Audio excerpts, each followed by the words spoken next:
The desert stretched endlessly under the burning sun, silent, except for the whisper of the wind sweeping through the dry sagebrush.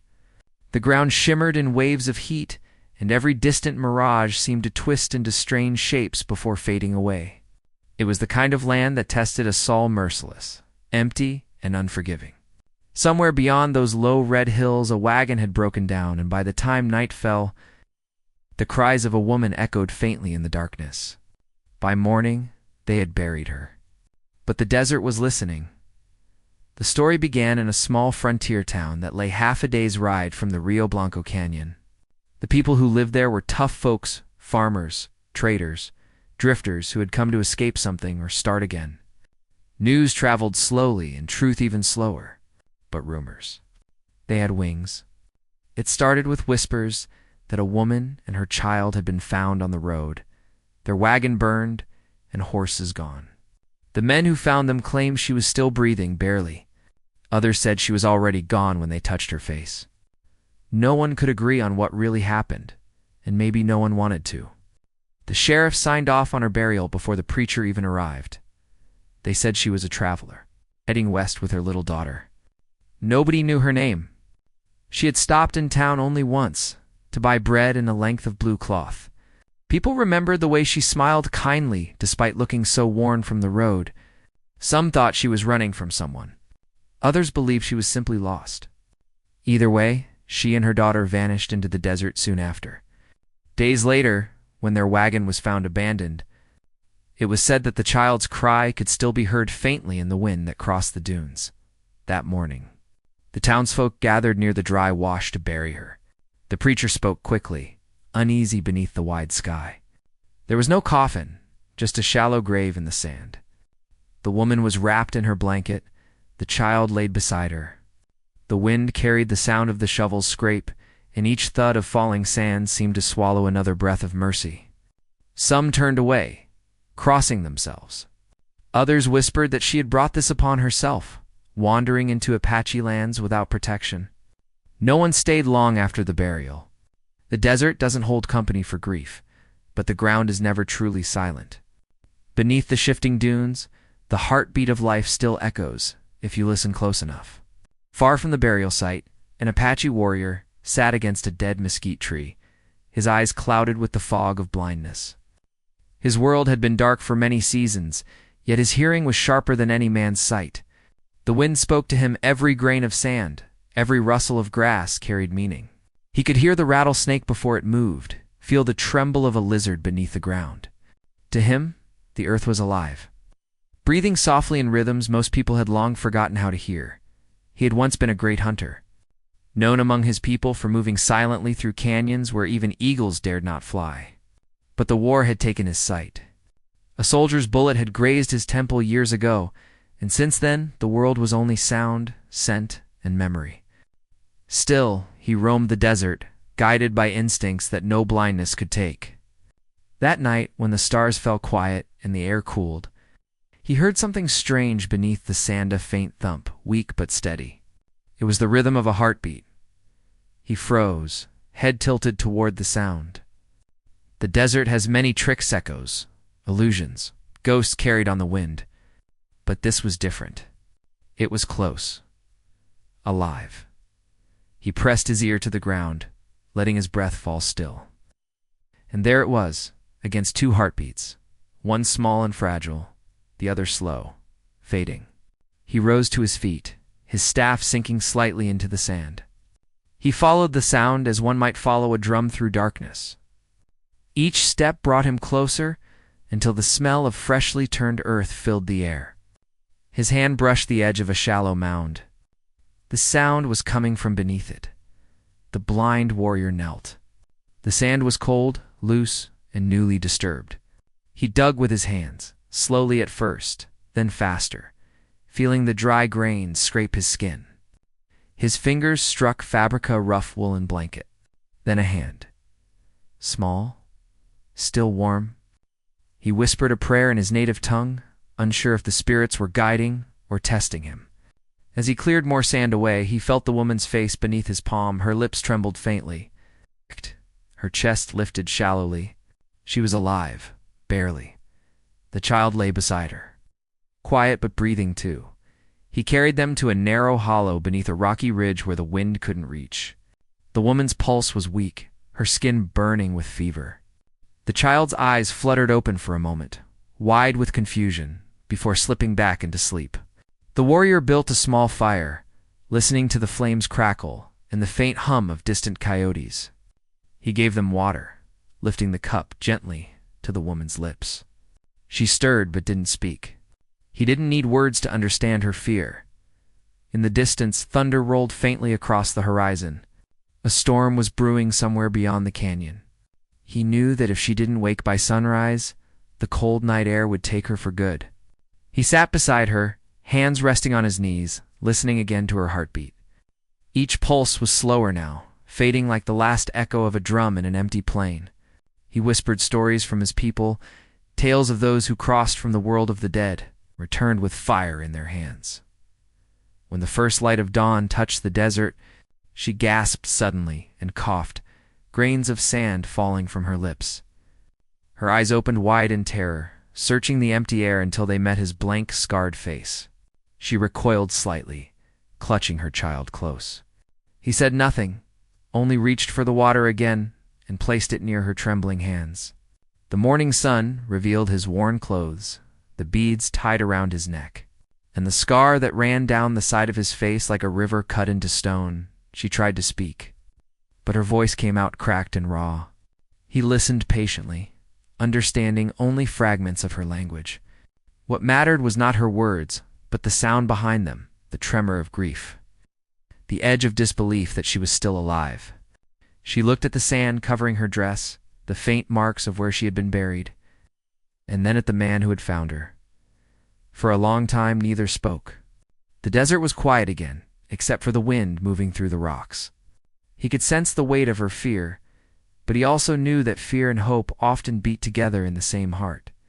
Slowly she reached toward him, her hand trembling as she touched his arm. He felt the gesture, small but human, and nodded once. The faint trace of understanding passed between them, two lost souls bound by fate in a land that gave mercy to no one, but the peace of morning didn't last. From beyond the ridge came the faint sound of horses. The warrior stiffened, turning his ear toward the noise. The woman's eyes widened in alarm. She recognized the sound before he did, the jingle of spurs, the heavy rhythm of hooves striking hard ground. Whoever had buried her hadn't gone far, and now they were returning. The blind warrior rose, gripping his spear tightly, his expression unreadable beneath the shadow of the sun. The woman clutched her child, holding her breath. The desert wind carried the faint echo of approaching voices, growing closer with each second. Somewhere beneath that vast sky, justice, fate, vengeance were about to meet.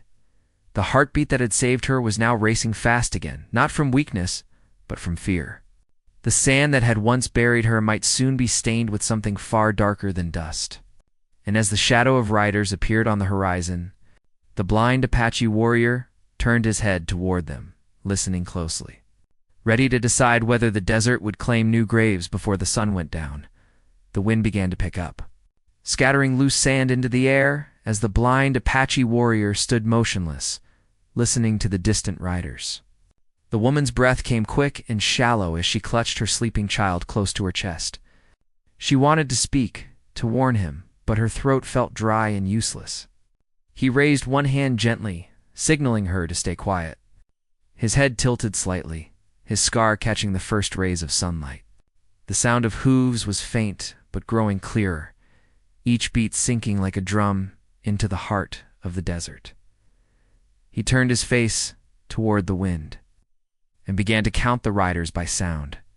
1, 2, 3, maybe 4. The horses were heavy-footed, not wild. Saddles creaked, spurs clinked. The low murmur of men's voices carried through the air, rough and careless. They were close enough that he could tell their tone was not that of travelers they were hunting, searching. His fingers tightened around the spear he carried, and his blind eyes narrowed slightly as if he could see them through the heat waves. The woman felt her heart pound in her ears. She didn't know whether to run or hide, but her body refused to move. She looked at the child's small face, half buried against her chest, and every instinct told her not to make a sound. She didn't yet understand why the men were looking for her. Deep down she knew their return meant only one thing in finished business. The Apache's calmness both frightened and reassured her.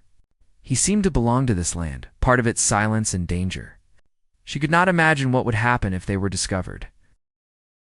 The warrior motioned toward a hollow behind the rocks.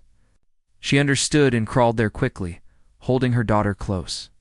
He stayed outside, standing tall against the morning light, his body blending with the rough desert shapes. His blindness did not make him weak.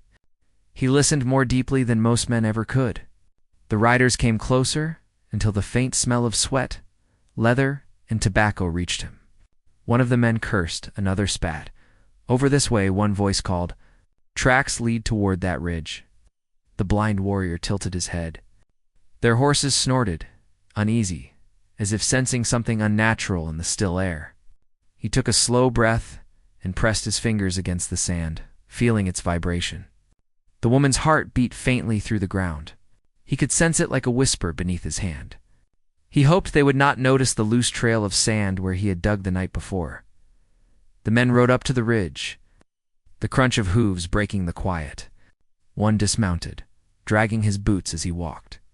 The sound of metal brushing against stone told the warrior he carried a rifle. Another man spoke, his voice older, tired. "Leave it. We did what needed doing. Ain't no reason to come back." "But boss," said the younger one, "what if someone found her?" The older man laughed, rough and bitter. "Found her? Out here? Nobody finds anything in this cursed land.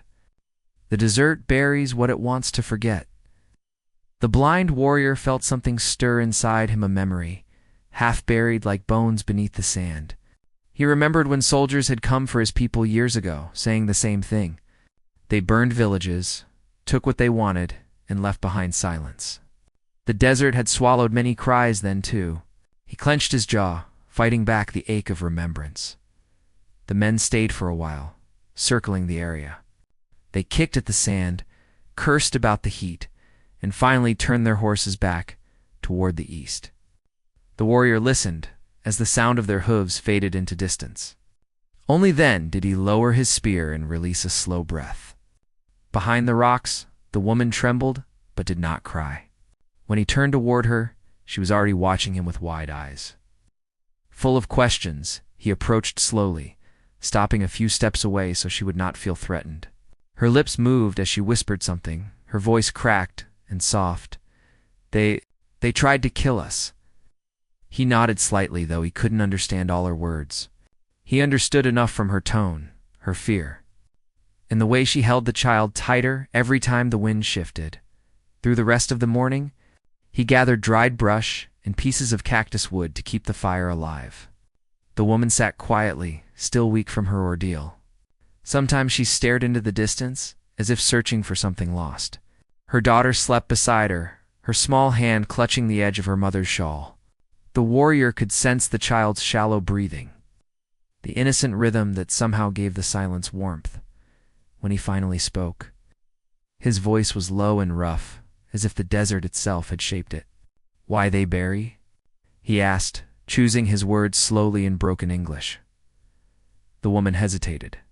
"They thought I was dead," she said. They didn't want witnesses." He tilted his head, hearing the pain in her tone. "You see them?" "Yes," she whispered. "I saw their faces before the sand covered mine." Her voice quivered. "I don't know why we were attacked. We were just passing through. My husband was ahead on the trail, riding to find water. They came before dawn. I never saw him again." Apache said nothing. He didn't ask more. The desert taught him that pain needed quiet more than answers. Still, he could feel her truth. He had met enough dying travelers to know when fear was real. As the sun rose high, he led her to a small spring hidden between two cliffs. The water there was cool and tasted of stone. She washed her face and the dust from her child's hair. The blind man stayed near, turning his head toward every sound. He could tell she still didn't trust him completely, but she followed his guidance, perhaps because she had no choice. The world beyond these dunes was empty for miles. By late afternoon, a strange stillness fell across the desert. The warrior's hearing caught distant echoes, again movement far off, faint but deliberate. He frowned slightly. The men had not gone far enough. Maybe they had found the disturbed grave. Maybe they had seen the signs.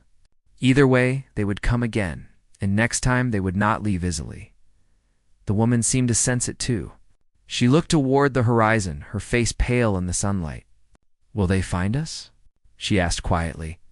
He turned his face toward the sound of her voice. "If winds stop," he said, "maybe yes." She swallowed hard, trying to steady her hands. "Then we have to move." He nodded. "Nighttime," he said.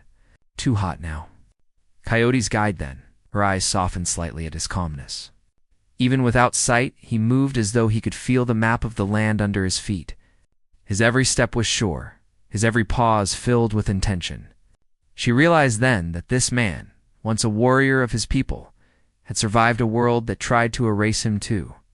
They were both remnants of stories that the desert wasn't supposed to remember. When night came, set out under the silver light of the moon, the child slept against her mother's shoulder, and the warrior led the way with quiet steps. The air was cooler now, but heavy with tension. The woman followed closely, her eyes darting at every sound. Coyotes howled in the distance, their calls echoing between the cliffs. After a long silence, she spoke softly. "What is your name?" He paused.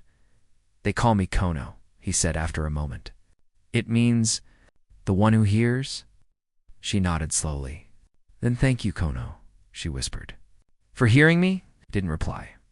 But there was a faint shift in his expressions, something between humility and sorrow. He didn't see her gratitude, but he could feel the tremor in her voice. The way hope had started to bloom again despite everything. They walked until dawn began to color the sky again.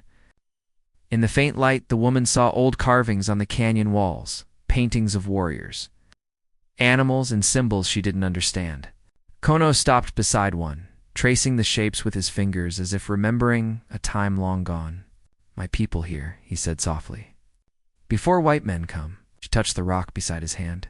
"Where are they now?" He turned his face toward the rising sun. "Gone," he said simply. "But ground remembers." There was something sacred in his words, something that made her chest tighten. She realized how much this land had seen: birth, death, betrayal, and survival. And now it was holding their story too. Behind them, far in the distance, the faint glint of metal flashed in the sun. Riders. They were still being hunted. The woman tightened her hold on her child and turned toward Kono. "They're coming," she said. He lifted his head, listening, his jaw set, his fingers tightening around his spear. The desert wind shifted, carrying the echo of horses once more. "Then we go," he said. Voice calm but fierce. The child stirred in her mother's arms as the three of them moved deeper into the canyon shadows. The heartbeat that had first called them beneath the sand was now leading them both toward something neither could yet name toward: danger, destiny, and the secrets buried beneath the land that refused to forget. The canyon air grew heavy as Kono led the woman and her child deeper into the shadows. The ground beneath their feet turned cool and uneven, marked by old trails worn smooth by centuries of footsteps.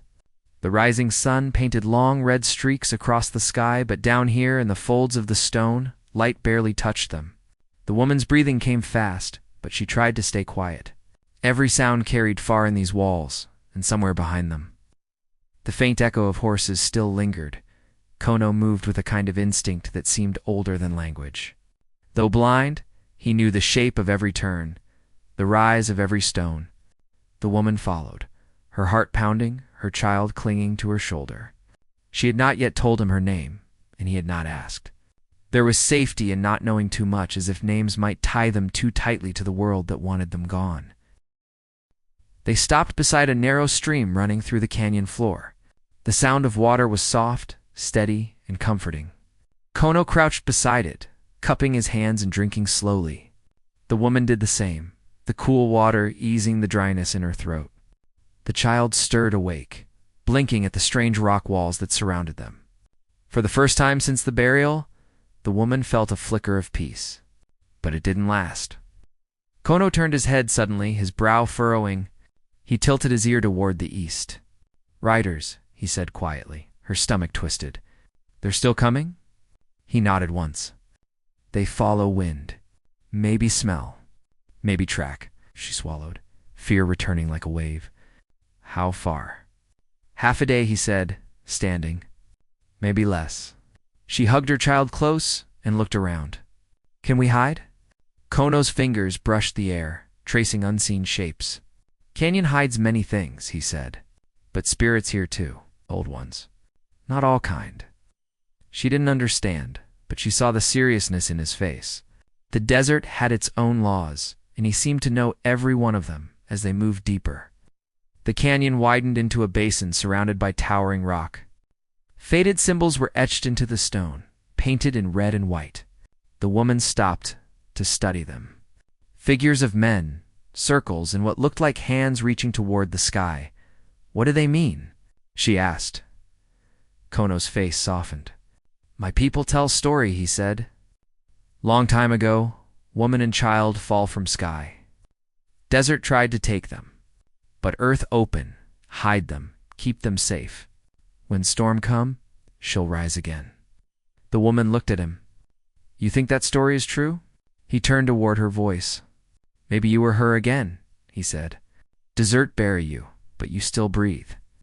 She didn't know what to say. She wanted to believe it was fate, that something beyond cruelty had saved her. But fear pressed too hard against her hope.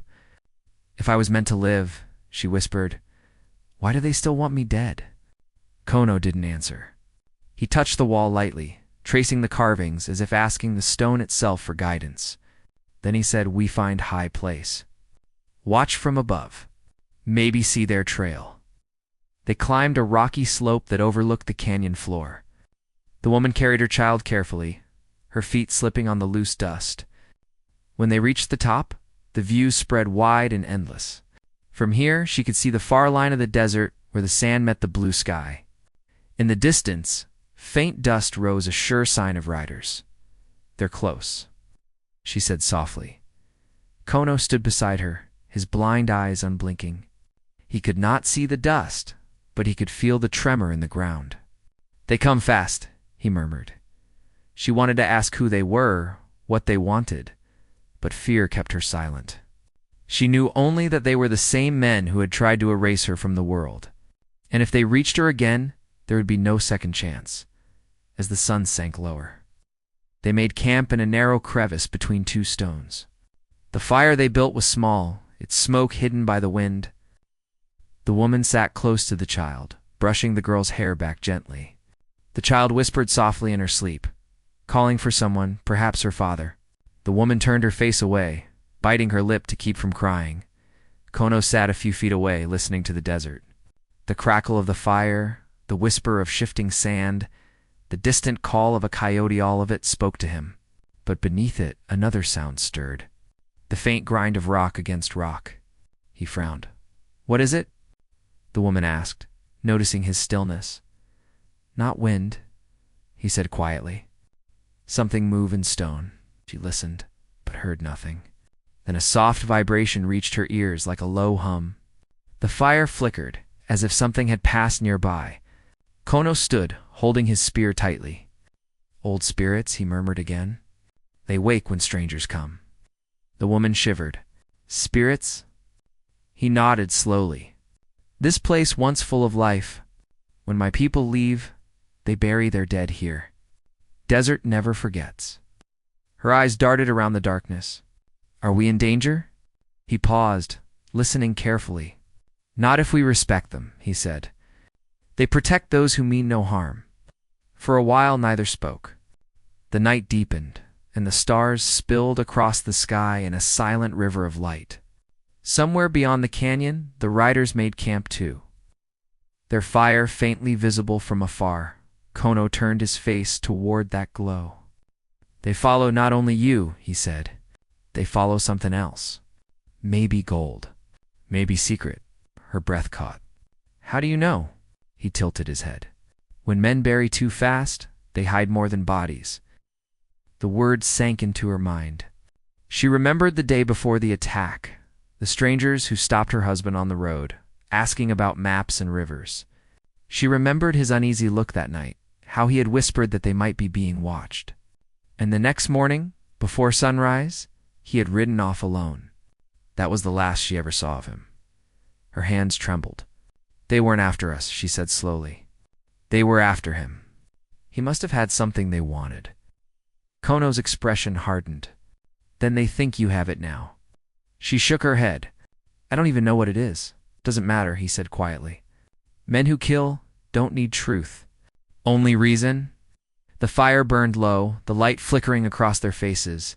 The woman stared at the flames, lost in thought.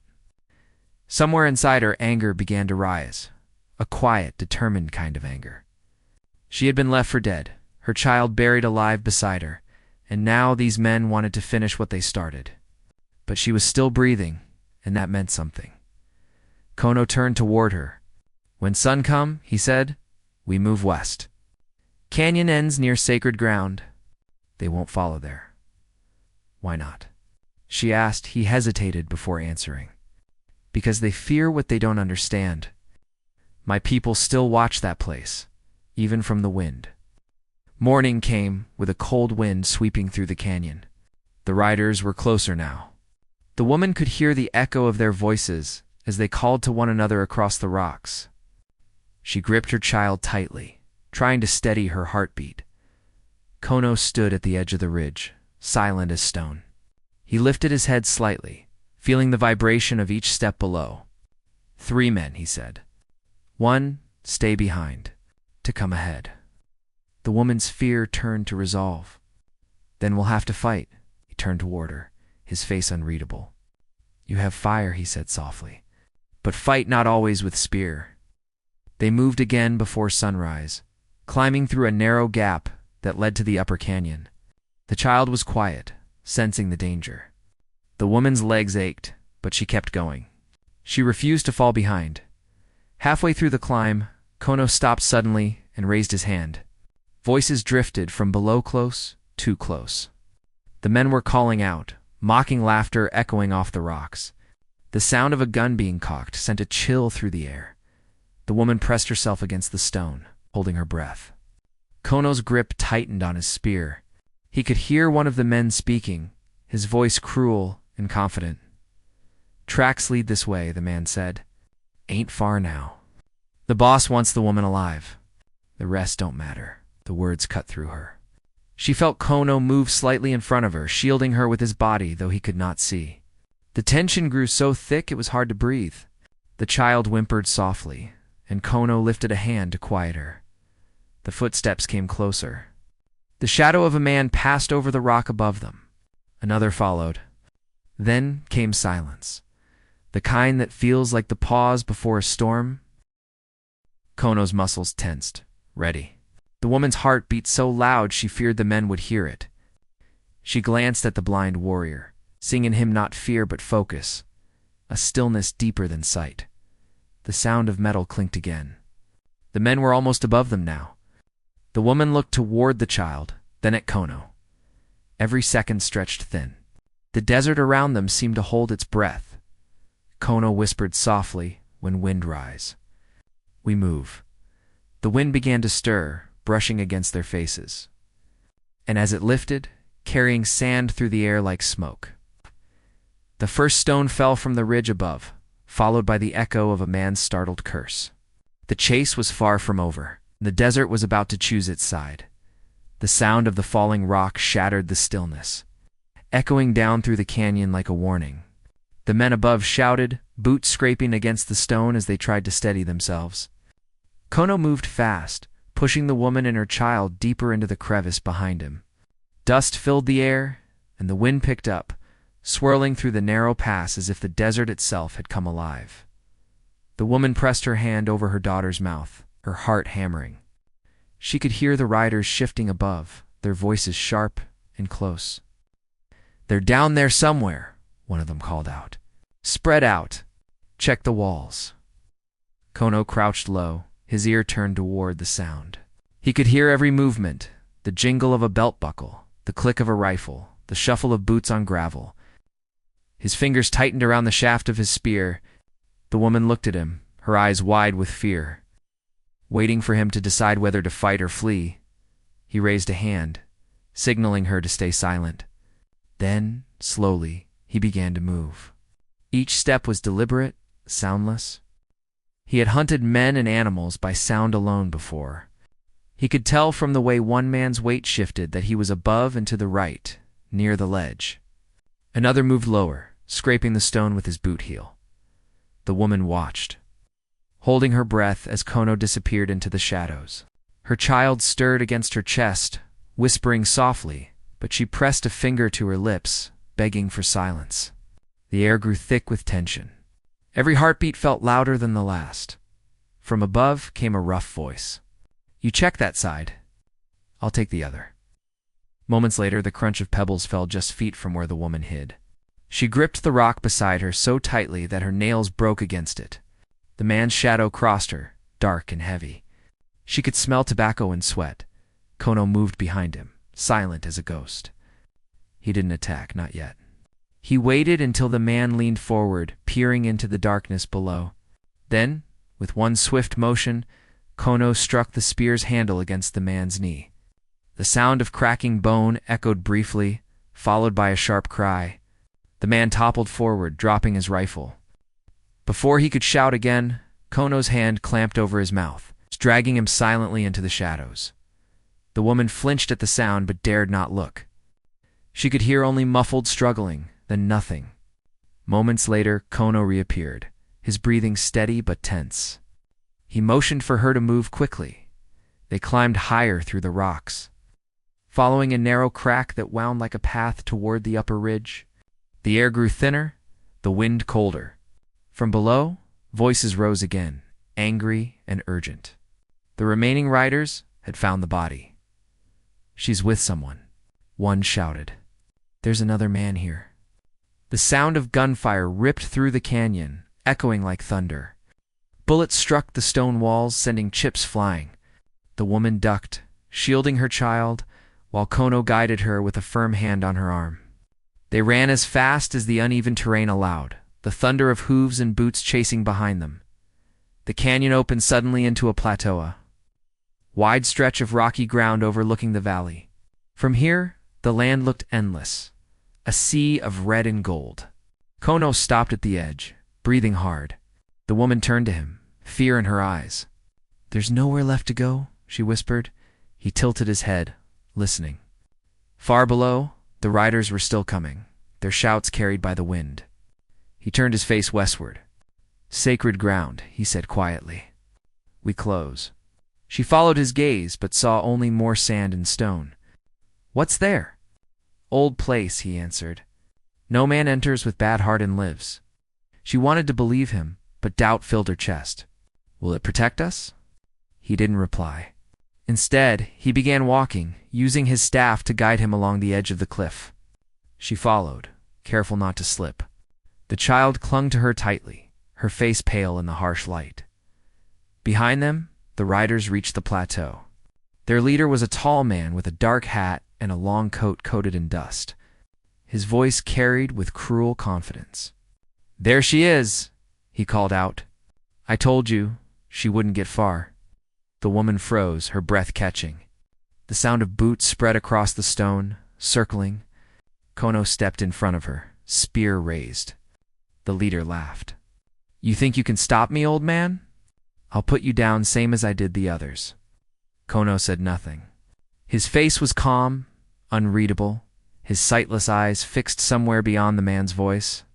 The leader lifted his revolver, aiming straight ahead. Before he could fire, the wind shifted. A fierce gust swept through the plateau, lifting sand and dust into a swirling cloud. The horses below whinnied and reared. The men cursed, shielding their faces. Kono seized the moment, grabbing the woman's hand. "Run," he said. They moved through the storm, half blinded by the wind.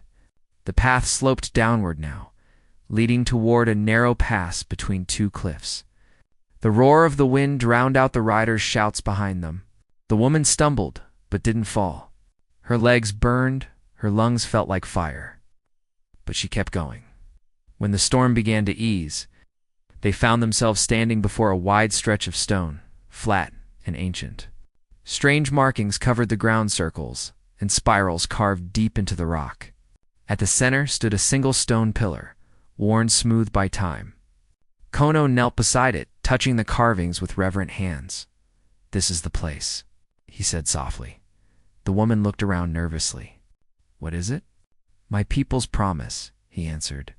"The ground of truth. No lie or hate can pass without the desert hearing." She didn't understand, but she saw the change in him. His posture straightened, his expression calm. For a moment, he looked younger, stronger, as if he had stepped back into a memory. But there was no time to reflect. The riders were close again. She could hear their horses and the rattle of guns. She turned to Kono in panic. "They're coming," he nodded slowly. "Then the desert will judge." The first bullet struck the stone near her feet, sending sparks into the air. The child cried out, and she dropped to her knees, shielding her. Kono stepped forward, spear in hand. The wind picked up again, but this time it didn't feel natural. It came in slow waves, rising from the ground itself, stirring the sand in strange patterns. The leader rode into the clearing, gun raised. "End of the trail," he said coldly. "You've got something that belongs to me?" The woman looked up at him, tears cutting through the dust on her cheeks. "I don't even know what you're talking about," he sneered. "Your husband did. And he paid for it. Now you'll tell me where he hid it, or I'll—" He stopped mid-sentence, his horse rearing violently. The animal whinnied in terror, eyes rolling. The air around them shifted, the heat bending and trembling like a living thing. The ground beneath the riders cracked slightly, releasing a low rumble. "What's happening?" One of the men shouted. Kono's voice rose above the wind.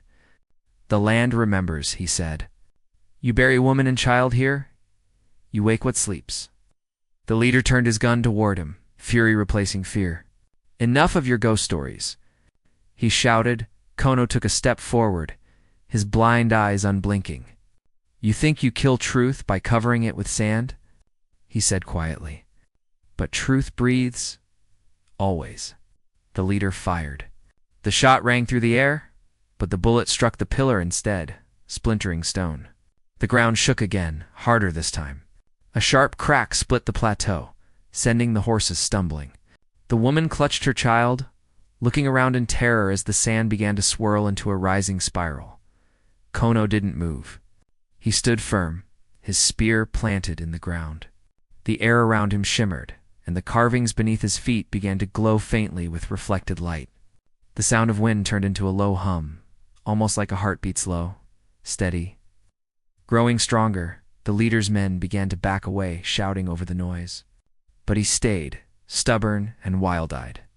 "You can't scare me with tricks," he said, though his voice trembled. "This is just rock and wind." Kono raised his head toward him. "Then listen close. The desert doesn't forgive." The next gust hit with blinding force. Sand whipped through the air like smoke, and the world vanished into a storm of red dust. The woman could see nothing, only hear the cries of men, the pounding of hooves, and through it all, the steady rhythm of the ground beneath her, pulsing like the heartbeat Kono had once heard beneath the sand. She crawled closer to him, clutching her child, her voice barely a whisper. "What's happening, Kono?" He didn't answer. His face was lifted to the storm, calm and resolute. "It's choosing," he said softly. The wind roared louder, swallowing his words. The woman looked up, her vision blurred by dust and tears. Shapes moved within the storm shadows, human-like but not solid, circling the riders. The men fired wildly, shouting, but their voices faded in the wind. Then, all at once, silence fell. The air grew still. The sand settled. The storm was gone as quickly as it had come. The woman blinked against the fading light. The plateau lay quiet again. The riders were nowhere to be seen. Only Kono stood at the center, motionless, his spear still planted in the earth. The stone pillar glowed faintly under the setting sun, the carvings alive with color. The woman held her child close, trembling. She didn't know if they were safe, or if something far greater had only just begun.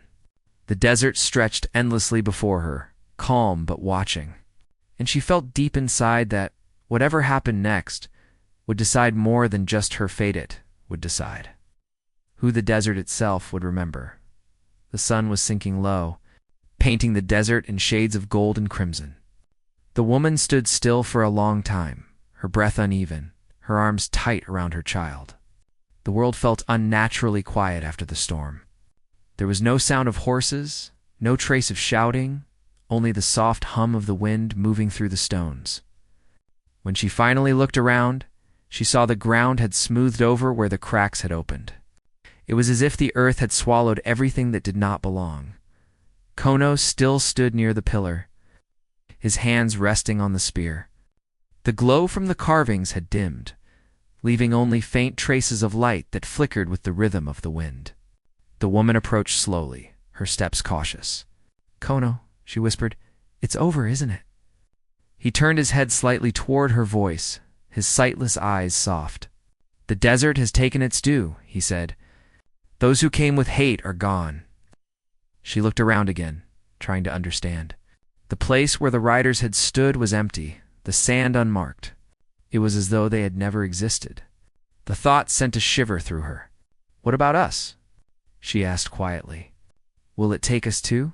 He shook his head. "No, you carry life, not hate. The land knows the difference." For a long while, neither spoke. The wind had calmed, and the sky stretched wide and clear above them. The child stirred in her arms, sleepy but safe. The woman's heart swelled with relief and disbelief all at once. "Thank you," she said softly. "You saved us." Kono smiled faintly. "You saved yourself." The desert listens to truth. It knows when a heart is clean. She didn't understand everything he meant, but she felt the weight of his words. This land, harsh and endless, seemed to hold more than stone and sand. It carried stories, memories, perhaps a kind of justice that no man could explain. As night began to fall, Kono gathered a few dry branches and lit a small fire. Its warm light flickered against the carved pillar, and the woman sat nearby, wrapping her child in a blanket. For the first time in days, she felt safe enough to breathe deeply. The air smelled of dust and sage. She watched Kono across the fire. His face looked calm, almost peaceful, though there was a deep weariness in his posture. "You said this place was sacred," she began. "Was it your people who made it?" He nodded slowly. "Long before me? They came here when the earth still spoke through the wind. They carved their promises in stone so time would not forget." "Oh, what kind of promises?" she asked. "That life is borrowed," he said. "That we walk on this land only as long as we walk with respect. When men forget that, the land reminds them." The woman stared into the fire, the flames dancing in her eyes. She thought of her husband, of the choices that had led her here. He had died protecting something she hadn't understood. Now she wondered if he, too, had believed in the power of this land. "My husband," she said quietly. "He tried to tell me something before he died. Something about a map. I never understood it." Kono turned toward her voice again. "He found what others wanted for greed. But the land only gives its secrets to those who come with open hearts." "Then that's why they came for me," she said. "They thought I knew where it was," as Kono said. "But they didn't see that what they wanted could never be taken. Only learned." His words lingered in her mind, and she realized that whatever treasure or truth her husband had died for wasn't gold or land, it was knowledge. A connection to something bigger than any man's claim. The child stirred again, whispering softly. The woman smiled faintly, brushing the girl's hair from her face. "She'll never remember this," she said. "She doesn't need to," Kono replied. "But she will carry the peace that came after." The fire burned low, and stars began to scatter across the sky, bright and close. The desert at night was vast, but strangely comforting. Every sound seemed sharper: the crackle of the fire, the slow whisper of the wind, the steady rhythm of Kono's breathing. When morning came, the woman woke to the sound of distant birds. The storm had cleared the air, and the sky was painted in pale blue. Kono was sitting quietly by the pillar, his hands resting on his knees. She rose and walked over to him, her child still sleeping on her shoulder. "I should go," she said softly. "There's a town not far from here. Maybe someone will help us start over." He nodded. "Follow the sun until the earth turns green. You'll find people there." She hesitated, glancing around at the carvings once more. "Will you come with us?" He shook his head. "My path stays here. The land isn't done with me yet." Something in his tone carried both acceptance and sorrow. She didn't want to leave him behind, but she understood. Some people belong to the land more than they did to the world of others. Before she left, she stepped closer and pressed her hand gently over his. "I won't forget what you did," she said. "If I ever tell this story, I'll tell it truthfully." Kono smiled faintly. "Then the desert will remember you kindly." She walked for hours after that, the horizon stretching endlessly ahead. The child slept most of the way, her head resting on her mother's shoulder. The woman didn't look back until she reached the ridge that overlooked the plateau. When she did, she saw only the shimmer of heat rising from the ground. Kono was gone, and the pillar stood alone. Catching the light of the morning sun, years passed before she told anyone what had happened in that canyon. She settled in a small town near the river, where she worked in a shop and raised her daughter. People sometimes asked about her past, but she always spoke gently, never with bitterness. She said she had once been lost in the desert, and that someone had helped her find her way. Her daughter grew up strong and curious, always asking about the old stories her mother told at night. She loved the one about the man who could hear the heartbeat of the earth. Each time her mother told it, the story changed just a little, shaped by time and memory. But the message stayed the same: the truth can't be buried. And the land always knows the difference between greed and grace. One summer, many years later, the woman returned to that desert. She traveled alone this time, her daughter grown and living her own life. The journey was long, but she felt drawn to the place that had once saved her. When she reached the plateau, she found it quiet and untouched. The carvings were still visible, though softened by years of wind.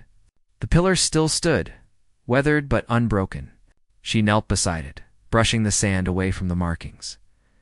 "I kept my promise," she whispered. "I told your story."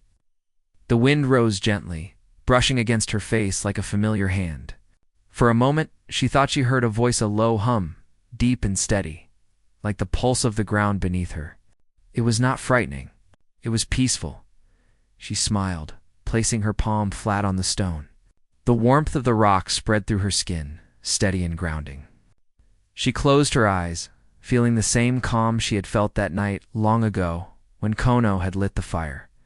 When she finally stood and turned to leave, she looked back one last time. The light was fading, and the shadows stretched long across the sand. The desert looked endless, but not empty.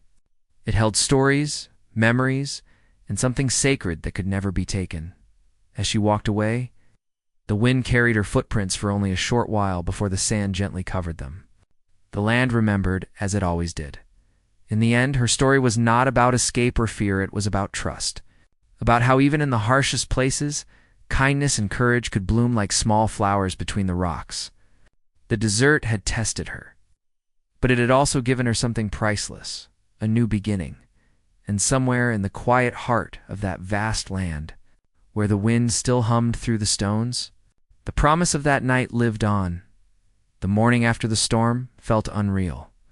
The desert stretched quiet and endless, with the red light of dawn spilling softly over the dunes. The woman stood at the edge of the canyon, her arms around her daughter, listening to the silence that followed so many nights of fear. The earth beneath her feet still carried the faint warmth from the battle that had shaken it. But now it felt calm, like a wound finally closing. Kono stood a short distance away, motionless, his face turned toward the wind. His blind eyes reflected the light, pale and distant, but his expression carried peace. The spear he had carried through their journey now rested against the stones. The woman watched him for a long time, unsure if he was praying or simply listening to the land that had once saved them. When she finally walked closer, he turned slightly, as if he could feel her steps on the ground. "It's quiet," she said softly. "Too quiet." He nodded slowly. "Quiet is good. Quiet means the land is resting." She looked around, half expecting to see the riders return or the dust rise from distant hills. but nothing moved. The men who had hunted them were gone, swallowed by the desert as if they had never existed. Part of her couldn't believe they were truly safe. "You think they'll ever come back?" she asked. Kono's voice was steady. "No, the desert takes what it chooses. Their anger has no place here now." The woman lowered her gaze to the sleeping child in her arms. The little girl's breathing was soft and even. For the first time in weeks, her face looked peaceful. "I don't know where to go now," the woman admitted. "There's nothing left behind me. No one waiting ahead." Kono tilted his head, listening. "The land will guide you. When the wind changes, follow it. It never lies." She smiled faintly. "You speak as if the desert is alive." "It is," he said simply. "It remembers everything. It hides what must be forgotten and keeps safe what must survive." They spent the day resting near a spring that Kono found by following the faint hum of water beneath the earth. He taught her how to drink slowly, how to listen for the sound of life in places that looked empty. The child played with a stick in the sand, tracing shapes she didn't understand, while the woman sat nearby watching her. She thought about how close she had come to losing everything. The memory of being buried beneath the sand still haunted her, the darkness, the taste of dust in her mouth, the sound of her own heartbeat slowing. She would never forget how the world had gone silent before she heard him, the soft tapping. The voice that wasn't a voice but a rhythm. The Apache warrior who had found her by listening. When the sun began to fall, she turned to him again. "Why did you save me?" she asked. "You didn't even know me." Kono took a long time before answering. "Once," he said, "someone saved me. When I was young, I was left after a raid. My tribe thought I was gone. But an old woman found me, half buried in ash. She said she heard my heartbeat in the wind. She took me in and taught me to listen. Since then, I have listened for others." The woman felt her throat tighten. "You've been alone since then?" He nodded. "The world forgets those who are blind. But the land does not forget. It gives me purpose." She wanted to say something, but the words didn't come. Instead, she placed her hand gently on his arm. "You gave me more than my life," she said. "You gave my daughter a chance to grow." He didn't reply, but a small smile touched his lips. The firelight caught his face, and for a brief moment, she thought she saw a glimmer in his eyes, as if he could see her not with sight, but with something deeper. That night, she dreamed of her husband for the first time since his death. He was standing on a ridge, smiling with the wind moving through his hair. He didn't speak, but she felt no pain seeing him. When she woke, Kono was gone from where he had slept. Panic rose in her chest until she saw him standing near the edge of the canyon, his hand resting on the stone carvings. He turned when he heard her footsteps. "The wind speaks of change," he said quietly. "You must go east now. You'll find a place where the land turns green again. People live there, near the river." She felt a heaviness settle over her. "And you?" He smiled faintly. "My path is here. The desert is not done speaking." She wanted to argue, to ask him to come with her, but something in his calmness told her he had already chosen. He belonged to this place. It had shaped him, taught him, and now it was where he would remain. She stepped closer and reached out to take his hand. "I'll never forget you," she said. "The land will remember for you," he said softly. "Tell your daughter to listen when the wind moves through the stones. That's where I'll be." When the sun rose, she began her journey east. The child clung to her, still half asleep, as she walked along the edge of the canyon. With every step, the distance grew between her and the man who had saved them. She didn't look back until she reached the last rise. When she did, she saw him still standing there, a solitary figure against the vast sky. The wind swirling gently around him like an unseen friend. Days turned into weeks as she crossed the open land. The journey was hard, but she moved with purpose. The sound of the desert had changed for her. It no longer frightened her. She listened for the faint hum of life wherever she went, just as Kono had taught her. Sometimes, in the silence, she thought she could hear a heartbeat under the ground, steady and strong, reminding her that she was never truly alone. When she finally reached the river valley, the sight of green fields brought tears to her eyes. She found a small settlement where people welcomed her and her daughter. They asked no questions about her past, and she offered none. She began a new life, working, raising her child, and watching her grow strong and fearless. Every evening, when the wind blew across the plains, she would close her eyes and listen. It always sounded the same, a low whisper, carrying stories from the land she had left behind. Years passed. Her daughter grew tall, with curious eyes, and the same quiet strength her rescuer once had. Sometimes the girl would ask about the desert. Her mother would tell her the story of the blind Apache warrior who could hear the heartbeat of the earth. She told it not as a legend, but as truth, and every time she spoke his name, the sound carried warmth, not sorrow. One evening, long after her hair had turned gray, the woman returned to the desert. Her daughter had grown and had a family of her own. The woman wanted to see the place one last time. She traveled alone, guided by memory. When she reached the canyon, she found it changed yet familiar. The stones still stood, worn smooth by years of wind. The carvings glowed faintly in the fading light, and the air was filled with that same soft hum she remembered. She knelt by the place where Kono had once stood and laid her hand on the ground. "You kept your promise," she whispered. "You're still here." The wind rose gently, moving around her like a living breath. It carried warmth instead of cold. For a moment, she thought she heard a faint echo, one slow, steady heartbeat beneath the sand. She smiled through her tears. When she stood, the sky was streaked with red and gold. She looked out over the vast emptiness and felt peace. The desert no longer seemed cruel or endless. It was alive, holding the memories of all who had walked upon it. She turned to leave, knowing that every step she took was part of a story that would never be lost, and as she disappeared into the fading light, the wind whispered softly through the canyons, carrying with it the sound of two heartbeats, one that had once saved a life, and another that had carried that gift into the world. The desert, silent and eternal, remembered them both.